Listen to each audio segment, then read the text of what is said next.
Às sombras das majestosas ruínas de Roma e das antigas pedras de suas estradas, jazem as testemunhas silenciosas de uma fé que resistiu à espada e ao fogo. Entre essas histórias sagradas está a de dois dos primeiros mártires cristãos, São João e Festo, companheiros de morte, unidos em Cristo, cujo sangue santificou a Via Salária antiga. A Via Salária, que significa Estrada do Sal, era uma artéria vital da Roma antiga, usada para transportar sal do mar Adriático para a capital. Mas também se tornou um caminho de martírio, onde a justiça romana se chocava com a convicção cristã. Muito pouco se sabe sobre a vida de João e Festo antes de seu martírio. Eles eram provavelmente leigos, talvez cidadãos romanos ou libertos, convertidos ao cristianismo durante o século II ou III.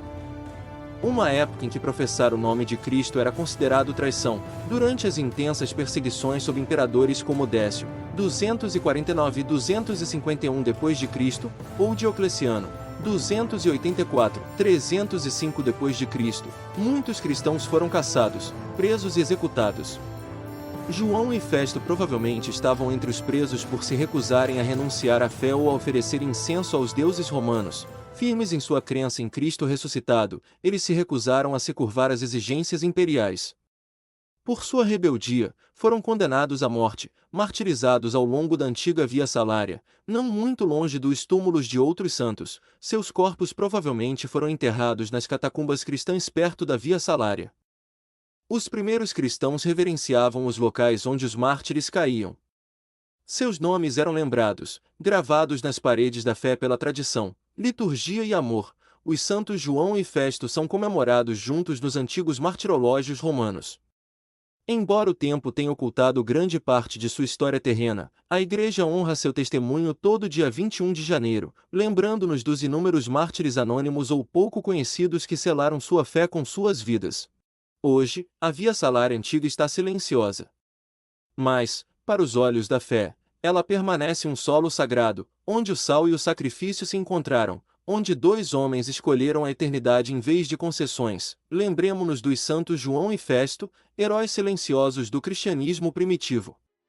Que sua coragem nos inspire a permanecer fiéis, mesmo quando o custo for alto, e a trilhar nossos próprios caminhos de discipulado com a mesma ousadia. Santos João e Festo, mártires da Via Salária, rogai por nós. No alto das montanhas da Campânia, onde a névoa se espalha por florestas antigas e capelas silenciosas se agarram a penhascos rochosos, a memória de um santo ainda ecoa, um homem de silêncio, fogo e fé. Esta é a história de São Guilherme de Vercelli, o eremita que se tornou abade e fundador da congregação de Montevergine. Guilherme nasceu por volta do ano 1085 em Vercelli, uma cidade aninhada na região do Piemonte, no norte da Itália. Órfão na infância, foi criado por parentes que o cuidaram materialmente, mas foi Deus quem criou sua alma. Guilherme atingiu a maioridade durante um período de profunda reforma monástica. A influência de figuras como São Romualdo e São Pedro Damião reacendeu o interesse pela vida eremítica. Para o jovem Guilherme, o chamado à santidade se expressaria por meio do ascetismo radical. Com apenas 14 anos, William empreendeu uma peregrinação extenuante, descalço, ao Santuário de Santiago Maior, em Santiago de Compostela, Espanha. Não foi apenas uma jornada física, mas um crisol espiritual. A peregrinação, no cristianismo medieval, espelhava a jornada da alma até Deus. A escolha inicial de William de sofrer por Cristo alinhava-se ao mandamento bíblico: tome a sua cruz e siga-me. Retornando à Itália, William buscou o isolamento. Retirou-se para o deserto de Montevergine, um lugar há muito tempo imerso em história pagã e lendas locais. Lá, construiu um pequeno eremitério. Comprometendo-se com uma vida de oração, jejum e penitência, a tradição afirma que feras selvagens vinham até ele, e sua comida era tão escassa que ele era frequentemente confundido com um fantasma. No entanto, em seu sofrimento, ele encontrou Deus em profunda intimidade. Embora tenha fugido do mundo, o mundo veio até ele. Homens inspirados por sua santidade reuniram-se em Montevergine. Em 1119, Guilherme estabeleceu formalmente a congregação de Montevergine, seguindo a regra de São Bento. O que tornava o monasticismo de Guilherme único era sua mistura de ordem beneditina e austeridade eremítica. Seu governo enfatizava o silêncio, o jejum rigoroso e o trabalho manual, mas também uma intensa vida comunitária enraizada na Eucaristia. A notícia dos milagres de Guilherme se espalhou. Ele curou os doentes, domesticou animais selvagens e previu o futuro. Até o rei Rogério II da Sicília ouviu falar dele e o convidou para a corte, mas Guilherme, sempre humilde, recusou bajulação e riquezas. Aceitou terras para construir mais mosteiros, mas insistiu em viver na pobreza, lembrando até mesmo aos reis que o poder não significa nada sem a graça. Sob sua orientação, mosteiros surgiram por todo o sul da Itália. Uma de suas fundações mais famosas foi a Abadia de Goleto, notável pela coexistência única de monges e freiras, embora separados, sob uma única autoridade abacial, uma estrutura rara para a época. A visão de Guilherme era profundamente mariana. O santuário de Montevergine tornou-se um centro de devoção à Virgem Maria, vista não apenas como Rainha do Céu, mas também como mãe de monges e eremitas. Em 25 de junho de 1142, Guilherme morreu em paz na Abadia de Goleto. Seus discípulos lamentaram a morte de um pai espiritual, mas sua obra perdurou. A congregação de Montevergine floresceu por séculos, adaptando-se por meio de reformas e até mesmo se fundindo à tradição beneditina mais ampla. Hoje, milhares ainda sobem as encostas de Montevergine, onde uma basílica consagra tanto a memória de São Guilherme quanto a venerada imagem da Madonna Negra, símbolo de sua devoção mariana e visão mística. São Guilherme de Vercelli não escreveu tratados nem empreendeu cruzadas. Ele escolheu o silêncio. Mas, por meio desse silêncio, ensinou uma geração a ouvir a Deus, ao sofrimento e ao sussurro do Espírito Santo.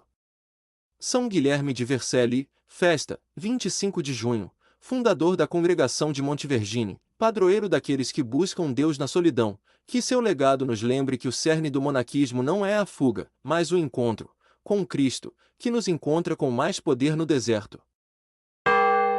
Na beleza tranquila do sul da Gália, o que hoje chamamos de Aquitânia, nasceu um homem que se oporia à tempestade do erro teológico, um filósofo cuja pena defenderia a própria graça de Deus.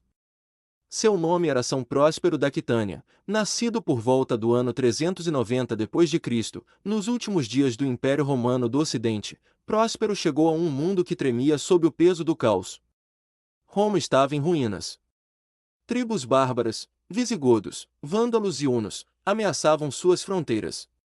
Em meio a esse colapso, a Igreja buscou esclarecer sua doutrina, especialmente no que diz respeito a um de seus ensinamentos mais centrais, a natureza da graça e do livre-arbítrio. Foi nessa arena teológica que Próspero se destacaria.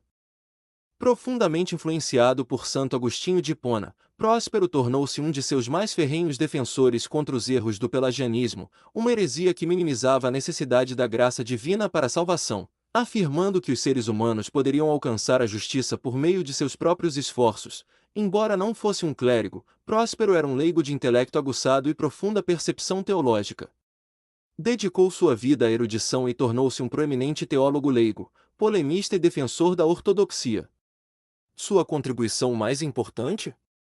Uma defesa zelosa da teologia agostiniana, especialmente da ideia de que a graça de Deus é absolutamente necessária para a salvação. Próspero compôs uma série de tratados, cartas e poemas teológicos. Sua obra, Contra Colatore, contra o conferencista, ataca a posição semi-pelagiana de Cassiano e seus seguidores, que buscavam um meio-termo entre Pelágio e Agostinho. Próspero não via espaço para concessões no que se referia à verdade. Embora nunca tenha sido formalmente canonizado por Roma, São Próspero é venerado como santo, particularmente na cidade de Reggio Emília, onde suas relíquias estão guardadas. Sua festa é celebrada em 25 de junho. São Próspero da Aquitânia nos ensina que a santidade não está apenas no martírio ou nos milagres, mas na defesa da verdade, no trabalho do intelecto oferecido a Deus. Em tempos de confusão doutrinária, ele ofereceu clareza. Em tempos de divisão, ele se manteve firme na unidade da fé, que nós, como Próspero, possamos usar nossos dons, da razão, da palavra, da coragem, a serviço da verdade. Pois, ao defender a graça, defendemos o próprio cerne do Evangelho. São Próspero da Aquitânia, filósofo, teólogo, santo. Rogai por nós. Antiga, sob a grandeza dos imperadores e o poder da espada, dois irmãos escolheram um reino diferente, o celestial. Sua lealdade a Cristo lhes custou tudo, exceto sua glória eterna. Esta é a história dos santos João e Paulo, soldados do Império que se tornaram mártires da fé. O século IV foi uma época de mudanças drásticas no Império Romano.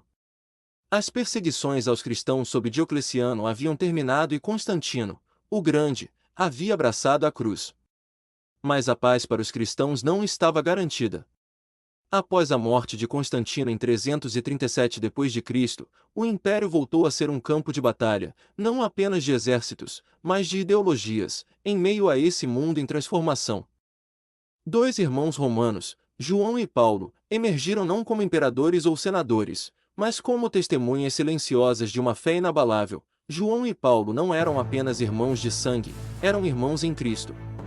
Acredita-se que tenham nascido em uma nobre família romana. Os dois ingressaram no serviço imperial sob Constantino e, mais tarde, serviram na casa de Constança, filha do imperador, renomados por sua integridade e caridade. Viveram entre a elite de Roma enquanto cuidavam dos pobres e necessitados. Suas vidas foram um paradoxo de prestígio romano e humildade cristã. O que torna os santos João e Paulo tão fascinantes é que eles escolheram servir não apenas a casa do imperador, mas a casa de Cristo, a Igreja. Eles usaram sua posição e riqueza para ajudar os pobres, vivendo o Evangelho no coração de um império construído sobre conquistas e poder. Mas a paz não duraria. Em 361, Juliano, chamado de o Apóstata, tornou-se imperador. Embora criado como cristão, Juliano rejeitou a fé e buscou reviver o paganismo.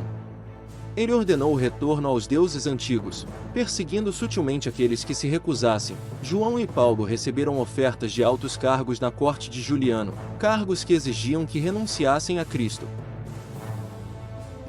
Emissário, o imperador oferece seu favor. Queimem incenso aos deuses e tudo ficará bem. João, servimos a um rei maior. Não negaremos nosso Senhor. Paulo, nossas vidas são dele. Não tememos a morte. Eles tiveram 10 dias para reconsiderar. 10 dias para se arrependerem da cruz. Mas no 10º dia, os soldados de Juliano entraram em sua casa, não com persuasão, mas com espadas. Segundo a tradição, João e Paulo foram martirizados secretamente em sua própria casa no Monte Célio, enterrados onde caíram para evitar o clamor público. Seus nomes foram escurecidos, seus bens confiscados, sua memória condenada, mas o céu havia registrado seus nomes. Morte, sua casa tornou-se um local de peregrinação. O devoto senador romano, Pamachius, construiu uma basílica sobre o local de seu martírio, a Basílica de São João e São Paulo, uma das igrejas mais antigas e reverenciadas de Roma. Seus nomes entraram para o cânone romano da missa, lembrados por séculos nas orações mais sagradas da igreja. Até o Papa Damaso I os honrou, inscrevendo em seu túmulo um hino de louvor. O fato de santos João e Paulo estarem incluídos no cânone romano, ao lado de nomes como Pedro e Paulo, demonstra sua veneração na igreja primitiva. Seu testemunho não foi apenas pessoal, foi litúrgico, eclesial e profundamente romano. Sua história ecoa através dos tempos, não apenas em Roma, mas em cada alma que escolhe Cristo em vez do conforto, Na pacata cidade de Barbastro, Espanha, em 9 de janeiro de 1902, José Maria Escrivá de Balaguer y Albais nasceu em uma família católica devota. Ele era o segundo dos 6 filhos de José Escrivá e Dolores Albais. Desde jovem, José Maria foi marcado por experiências profundas. No inverno, viu pegadas descalças na neve deixadas por um monge, uma imagem que tocou sua alma e insinuou um chamado divino. Abraçando sua vocação, ingressou no seminário e foi ordenado sacerdote em 28 de março de 1925, em Zaragoza.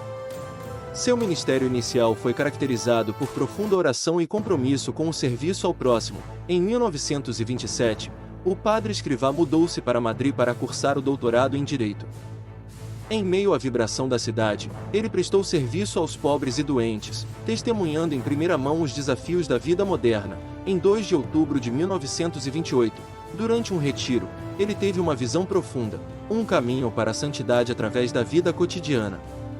Essa revelação levou à fundação do Opus Dei, a obra de Deus, enfatizando que cada pessoa é chamada a santificar seu trabalho diário. A Guerra Civil Espanhola apresentou imensos desafios. Enfrentando a perseguição, o padre Escrivá fugiu de Madrid, chegando finalmente a Burgos.